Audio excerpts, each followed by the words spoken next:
Quilly18 here, and welcome to Why You Should Buy a Board Game in 5 Minutes, where I try to convince you why you should buy a board game in 5 minutes, or less, or more.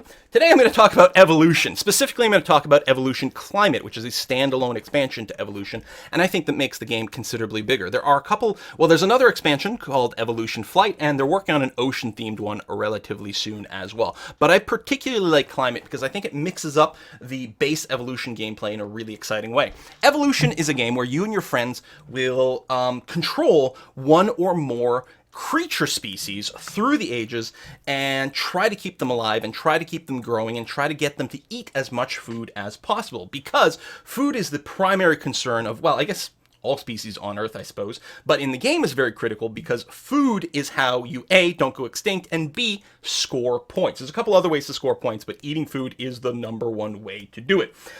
In addition to just creating species, which are represented by these boards over here and can have a certain population size and body size in here, one of the biggest things you're going to do with your species is you are going to add traits to them. These traits can take the form of things that help you eat. For example, the foraging trait helps you get more food.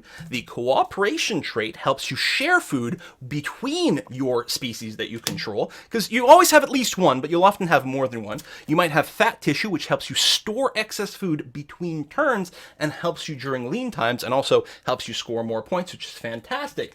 But watch out, because one of the other powerful cards you can play is Carnivore. A carnivore no longer has to compete for the limited number of plant food in the middle of the table, and instead eats other species on the table. Species can give you a lot of food in one go, and of course one of the big things is if you eat someone else's species, then you might actually cause them to go extinct and really deny your opponent a lot of points, which is important. On the other hand, species can develop a variety of defensive traits. For example, defensive herding, or they can have symbiosis with another species, or they might become burrowing creatures because while they're underground you can't go after them, or maybe horns, which is going to cause carnivores to lose population when they attack you, and that in the way they'll probably not want to attack you, they'll want to attack your neighbor instead, which means that your creatures are safe and can keep on eating all day long. Now, one of the big things in Evolution is the fact that before you play one of these trait cards on your creatures to upgrade them, you can also discard this to create a new species. You can also discard a card to grow your species population or your species size. But before you do any of those things, you've got to take one of your cards, put it face down in the middle of the table, and what happens is there's a little food icon on the bottom right of the card that's got a number, and once everyone has put one of these cards into the middle and you flip it over afterwards, the total number of food icons down there is how much food's going to be available in the middle of the table for all the herbivores to eat. And one big part of the strategy is deciding how much food to throw in there. First of all, you might want to save some of these traits because you consider them to be powerful or important, but you might want to put in, you can have things that have 6 or even 7 food on one card, or you can even have some that give you negative food, like this one is a -1 food trait over here. If you're a carnivore, you really don't need a lot of food in the middle, and you might want to have an extremely food poor turn because it'll hurt everyone else. Meanwhile, you can still eat people, right before they become extinct. In Evolution Climate, there's an extra layer of interesting mechanic here where these food cards will occasionally have either a sun or a snowflake symbol on the card. And after you flip them all over, you count up the sun symbols and the snowflake symbols, and whichever side has more affects the climate. There's this climate track here. There's actually 3 pieces, but I only have 2 hands. There's a climate track here that ranges from cold to hot, and in the middle, it's nice and temperate and fine.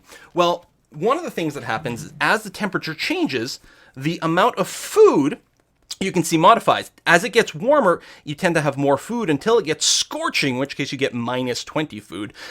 Cold is always less food over there. So shifting the temperature is another really important part of gameplay. And there are many traits that help you mitigate some of the temperature. And this is very important because as it gets colder, smaller creatures start to suffer. This here says as cold, creatures that are size 1 to 2, you lose 1 unit of population at the start of the turn if it's cold. It gets worse at freezing. That's 1 to 4. Size 1 to 4 lose 2 units of population. And finally, at Ice Age, all creatures from size 1 to 6, which is all of them, will lose 4 units of population. You can mitigate this with things like warm fur, or maybe burrowing, or migratory creatures can avoid some of those effects as well.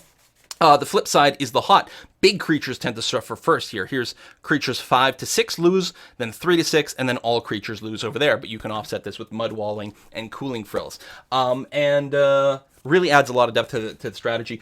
It's a very fast game to play. The box says it takes about an hour, and that is mostly true. Usually my friends and I can play 4 or 5 sessions in a single night.